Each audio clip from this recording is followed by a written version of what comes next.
আগামী শুক্রবার আসিতেছে পূরবী সিনেমা হলে রূপালী পর্দায়।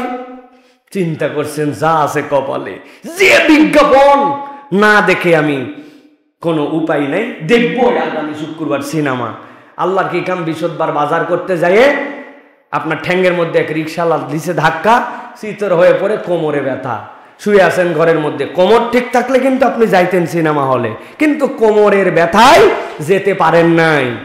আপনি যে গত শুক্রবার নিয়ত করছেন আর এই শুক্রবার যান নাই, আপনার এক চুলো গুনাহ আপনার আমল নামায় লেখা হয় নাই, বরং আল্লাহ তাআলা বাঁচায় দিছে।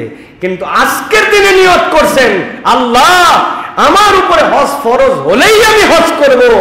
কোনোদিন হজ করতে পারেন নাই, কিন্তু এই নিয়ত করার কারণে যতদিন দুনিয়ায় বেঁচে ছিলেন আল্লাহ আপনার ওই নিয়তের একটা সওয়াব আপনার আমল নামায় দিয়েছেন। সুবহানাল্লাহ। এটা উম্মতে মুহাম্মাদের বৈশিষ্ট্য। উম্মতে মুহাম্মাদের অনেকগুলো বৈশিষ্ট্যের মধ্যে এটা একটা। আরেকটা, উম্মতে মুহাম্মাদিকে আল্লাহ সমূলে ধ্বংস করে দিবেন না। আল্লাহ রাসূলুল্লাহ সাল্লাল্লাহু আলাইহি ওয়াসাল্লামের এই ফজলে আল্লাহ উম্মতে মুহাম্মাদিকে সমূলে ধ্বংস করবেন না, এটাও আল্লাহ রাব্বুল আলামিনের দেওয়া একটা নিয়ামত। অতএব প্রিয় ভাইয়েরা, হৃদয়ে হজের ভালোবাসা লালন করতে হবে, হৃদয়ে এটাকে ধারণ করতে হবে। কতদিন গল্প বলেছি আমি আমাদের মহল্লায়, আব্দুর রব নামে একজন ছিল, গরিব মানুষ, বেচারি দুই ফ্যামিলি, অনেকগুলা বাচ্চা কাচ্চা, দিন আনে দিন খায়। এরপরে অসুস্থ হয়ে গেল, মানুষের কাছে চেয়ে নিত যে ভাই আমাকে একটু সহযোগিতা করেন। কিন্তু এই হতদরিদ্র মানুষটা চালাক ফকির ছিল, যার কাছে যাই চাইতো, একটু বড় লোক দেখলে তার কাছে বলতো যে ভাই আপাতত 50টা টাকা দেন, আর সুযোগ পাইলে আমার একটু হজে পাঠায়েন ভাই। এরকম বলতেই থাকে, ওর অভ্যাস এইটা, যারে তারে বলে। একটু গাড়িওয়ালার কাছে ভিক্ষা দেখছে, গাড়িওয়ালাকে বলবে আমার একটুখানি হজে পাঠায়েন ভাই। এই মিসকিন যে একদিন ভিক্ষা না করলে তার পরিবার চলে না, সেই লোকটাকে আল্লাহ রাব্বুল আলামিন এমন কবুল করছেন। একজন বলছে দুনিয়ার কত ফকির ভিক্ষা করলো আমার কাছে, জীবনে কোনোদিন কেউ বলেনি আমাকে হজে পাঠান। এই তোর পাসপোর্ট আছে? বলছে না। আমার অফিসে আসিস, পাসপোর্ট করায়া 2 বার হজে গেছে। আরে ভাই, দুনিয়ার এক বড় লোক দেখে যদি এই লোক এইটা বলতে পারে, তাহলে বড় লোকের বড় লোক, যিনি বড় লোকই দান করেন, যিনি রাজ্জাক, তার কাছে কোনোদিন বলছেন আল্লাহ আমি দুনিয়ার গরিব, তোমার কাছে ভাত চাই, তোমার কাছে চাল চাই, ভাড়া বাড়িতে থাকি, ভাড়া বাড়ির টাকা মেটাতে পারি, এইটা চাই, এইসব গরিব আমি আল্লাহ, আর তুমি রাজ্জাক, তোমার কাছে একবার বললাম, একবার আমাকে একটু হজে পাঠায় তো আল্লাহ। আল্লাহর কাছে যদি বলার মতো বলা যায়, রব যে কিভাবে দিতে পারেন এটা দুনিয়ার কেউ জানে না, ঠিক কিনা? আল্লাহ যেন আমাদেরকে এই বুঝটা দান করেন, বলেন আল্লাহুম্মা আমিন।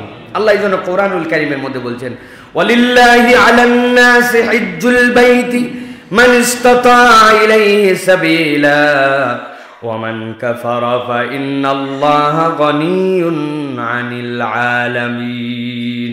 আল্লাহ বলছেন, আল্লাহর ঘরে যাওয়ার মতো যদি তোমার তৌফিক হয়ে যায়, তোমার যদি নিজের যে সময়টুকু হজের সফরে থাকবা ওই সময়টুকুতে তোমার পরিবার চালানোর মতো, তোমার আয়ত্তের মধ্যে যদি খরচ দেওয়ার মতো থাকে, আর যদি তুমি আল্লাহর ঘর পর্যন্ত পৌঁছাতে পারো, ফেরা নয়, আল্লাহ বলছেন যদি পৌঁছাতে পারো, আল্লাহ বলছেন আমি রব তোমার জন্য দায়িত্ব দিলাম, আল্লাহর ঘরে যাওয়া এবং হজ করা তোমার উপরে ফরজ। তবে দুনিয়ার মানুষ এইটা মনে করো না যে তুমি হজ করে আল্লাহর বিরাট উপকার করে দিচ্ছ, আল্লাহর বিরাট দরকার তোমার হজ। আল্লাহ বলছেন জেনে রাখো, ফা ইন ওয়া মান কাফারা ফা ইন্নাল্লাহা গনিয়্যুন আনিল আলামিন। তুমি যদি না আসতে চাও, অস্বীকার করো, নানান অজুহাত দেখাও, দেখায় দেখায় যদি তুমি আল্লাহর ঘর জিয়ারত থেকে নিজেকে মাহরুম করে রাখো, জেনে রাখো আল্লাহ গনি, আল্লাহর তোমার জিয়ারতের দরকার নাই। কিন্তু তুমি যে অস্বীকার করলা, এইটার পরিণতি আল্লাহর কাছে হারে হারে পেয়ে যাবে। নবীজি সাল্লাল্লাহু আলাইহি ওয়াসাল্লাম যেন বলেছেন, কার উপর হজ ফরজ হলো আর নানান অজুহাত দেখায়া 1 বছর 2 বছর 3 বছর পর্যন্ত আসলো না, নবী করিম সাল্লাল্লাহু আলাইহি ওয়াসাল্লাম বলছেন তার জিম্মাদারি আমার উপরে নাই। মানে কি? আল্লাহর নবী অন্য হাদিসে স্পষ্ট করেছেন, সে ইহুদি হয়ে মরুক অথবা নাসারা হয়ে মরুক। নাউযুবিল্লাহি মিন যালিক। কত বড় হুমকি! অথচ অনেক টাকা পয়সাওয়ালা মেয়ের বিয়ে দেওয়া হয় নাই, ব্যাংকে ঋণ আছে, নানান অজুহাত দিয়া, হ্যান্ড ক্যাশ নাই, এইগুলো কথাবার্তা বলে আল্লাহর ঘরে হজ করতে যায় না। অথচ ওনার ঋণ আছে হয়তো 2 কোটি টাকা, কিন্তু ওনার ব্যালেন্স যে আছে 10-15 কোটি টাকার। ওনার হয়তো ক্যাশ টাকা নাই বলতেছে, কিন্তু ক্যাশের বাহিরে মাঠে ঘাটে এখানে ওখানে কোনায় কানায় যেগুলো জিনিস পড়ে আছে, ওর 1 শতক আধা শতক বিক্রি করলে হয়তো 50 লক্ষ টাকা বের হবে। কিন্তু আল্লাহরে ভূগোল বুঝ দিয়ে রাখছে, হ্যান্ড ক্যাশ নাই, মেয়ের বিয়ে দেই নাই, এখনো ঝামেলা মুক্ত হয় নাই, গুনাহ খাতা শেষ করা হয় নাই। গুনাহ খাতা সব শেষ করে শেষ বয়সে যে একবারে পবিত্র হজ করে আসবো, তাই তো না ভাই? তাই না? আমি যখন ছোটবেলায় হজে যাই, ধরেন যে আজ থেকে প্রায় 23 বছর আগে, কত ছোট ছিলাম আমি, হজে যাচ্ছি, এয়ারপোর্টে আমাকে একজন মুরব্বী এসে জিজ্ঞাসা করছে, তুমি হজে যাচ্ছ? বললাম জি হজে যাচ্ছি। বলছে যে তুমি হজ ধরে রাখবে কেমন? তা আমি বলছি চাচা 2টা বড় বড় ব্যাগ নিয়েছি। বলছে বেটা ইয়ার কি মারো? আমি আসলে ব্যাগ নিয়েছি মানে কি, আব্বা বলছে যে সৌদি আরবে বই সস্তা, অনেক বই কিনতে হবে। তা আমরা টার্গেট করে গেছি, আমাদের বাপ বেটা তখন 60-120 কেজি ওজন পাওয়া যেত, যে আমরা 100 কেজির মতো বই কিনবো। এরপরে যদি অন্য হাজিরা আমাদেরকে একটু সহযোগিতা করে, প্রত্যেকের ব্যাগে 2টা একটা করে বই ম্যানেজ করে দিব। আমার আব্বার লাইব্রেরি বিশাল লাইব্রেরি। তো এখন ওই মুরব্বীকে আমি যেন বলছি, আব্বা যেহেতু এর আগে হজে গেছে, এক ধরনের ব্যাগ পাওয়া যেত সাদা, মধ্যে দিয়ে লম্বা লম্বা লাল হেভি ব্যাগ, হাজিরা জানে এটা। আমি বলছি এরকম 2টা বস্তা নিছি, মানে আব্বার গতবারের বস্তা, এই 2টা নিয়ে হলো ব্যাগটা। তো এখনো বিয়ে শাদী হয় নাই, বয়স কম, আসার পরে কত পাপ কত কিছু বাকি আছে, হজ রাখবি কোন জায়গায়? আমি বললাম ওহো এই ঘটনা। তাহলে আমি তো মনে করছি যে হজ ধরে আনবো মানে বস্তায় করে ধরে আনবো। তা আমাদের বাংলাদেশের মানুষের কনসেপ্ট কি, শেষ বয়সে যায় কেন? গুনাহ খাতা, ব্যবসা, চিটারি, বাটপারি, দুর্নীতি সব শেষ।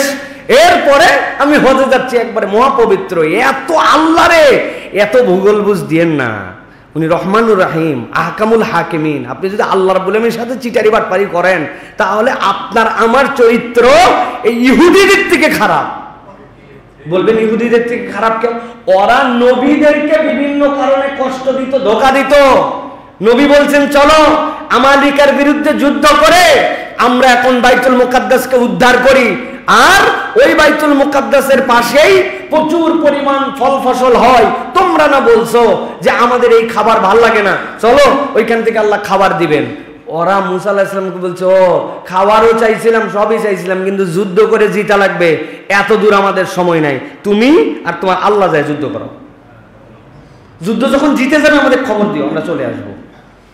কেইসা বেয়াদবের বেয়াদব। ওরা কারে ধোকা দিছে? নবীকে ডাইরেক্ট ধোকা দিছে। কিন্তু আপনি আমি এমন আচরণ করি, আল্লাহরে পর্যন্ত আমরা ভূগোল বুঝ দেই, যে আল্লাহ হজ ফরজ করলো, ওই বান্দা বলে এখন না, 50-60 বছর যাওয়ার পরে সব গুনাহ খাতা মাফ করার পর আল্লাহর কাছে যায় বলবে, আল্লাহ আগে যা গুনাহ করছে সব মাফ করে দাও। আল্লাহ বলবেন সব মাফ করে দিবে, তাই তো না? যাওয়ার আগে আবার কৌশল করে যায়। কতবার আমি অন্তত 200 বার বলছি এই কথা, মিনিমাম 200 বার বলছি মিনিমাম। হজে যাওয়ার আগে 50,000 টাকা দামের গরু খাওয়ায়, টেন্ড হয়েছে এখন। হজে যাওয়ার আগে খাওয়ানো লাগে, খাওয়ায় টাওয়ায় 10 বিঘা জমি 8 বিঘা 2 ছেলেরে দিছে, আর 3 মেয়ে ছিল, 3 মেয়েরে 2 বিঘা কৌশলে ভাগ করে দিছে। দিয়ে নাতি টাতি আছে তাদেরকে ডাক দিয়ে বলছে, তোমার কি লাগবে? সোনার মালা। তোমার কি লাগবে? তোমার আংটি। সব লোকজনকে বলছে, আর ফিরতে পারি কি কাইন দিয়ে কাইটে লোকজন দেখছে, বাপরে হাজির কান্না। ছেলেদেরকে জড়ায় ধরে, মেয়ের জামাই জড়ায় ধরে, কোনো কথাই বলার সুযোগ দেয় না, খালি হাওয়া করে দেখে রাইকো সবাক। এই সকল ভুয়া বুঝ দিয়া হারাম শরীফে চলে গেছে, যে খানায় খাবার সামনে দোয়া করতেছে, রব্বুল আলামিন খানায় খাবার দেখলে সব গুনাহ মাফ হয়। তোমার বান্দা খানায় খাবার সামনে হাজির, আল্লাহ তুমি আমাকে মাফ করে দাও। পাগলের মতো কান্নাকাটি করতেছে।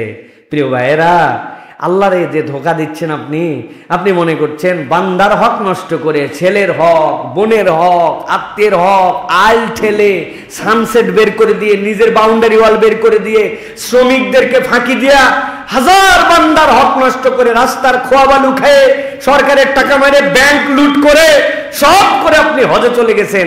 আর আল্লাহর কাছে যাই আপনি মাপ চাচ্ছেন। আল্লাহর দেওয়া ফরজ বিধান একদিনও সালাত আদায় করেন নাই, খানায় কাবায় যায় দোয়া করবেন। আল্লাহ চাইলে আল্লাহ তার দেওয়া এই হক যেটা ছিল সমুদয় নামাজ কাজা করা আপনাকে মাফ করে দিতে পারেন, রোজা মাফ করে দিতে পারেন, কিন্তু এক পয়সা যদি আপনি বান্দার হক নষ্ট করে যান, আল্লাহ নিজের উপরে কাতাবাল্লাহু আলা নাফসিহি, যে আল্লাহ বান্দার হক নষ্ট করার গুনাহ কোটিটা হজ করলে মাফ করবেন না। কারে ফাঁকি দিচ্ছেন আপনি? ফাঁকি নিজেকে দিচ্ছি আমরা, আল্লাহকে ফাঁকি দেওয়া সম্ভব নয়। ফাঁকিবাজিটা আমরা নিজেকে দিচ্ছি। এই জন্য প্রিয় ভাইয়েরা, আল্লাহ বলছেন ওমান কাফারা ফাইন্নাল্লাহা গনিয়্যুন আনিল আলামিন। তুমি যদি মনে করো আল্লাহকে হজ দিচ্ছি, আল্লাহর জন্য করছি, আমি না করলে এ হবে সে হবে, না, আল্লাহ বলছেন না, আল্লাহ রাব্বুল আলামিন দুনিয়ার মানুষের থেকে অমুখাপেক্ষী। আল্লাহ তোমার জীবন থেকে মৌলিক 3টা অপরাধ দূর করার জন্য, তোমাকে মুহসিনদের কাতারে অবতীর্ণ করার জন্য, মৃত্যুর সাথে সাথে জান্নাতে নেওয়ার জন্য আল্লাহ তোমাকে হজ দান করেছেন। সুবহানাল্লাহ। এটা আল্লাহ রাব্বুল আলামিনের দেওয়া বিধান।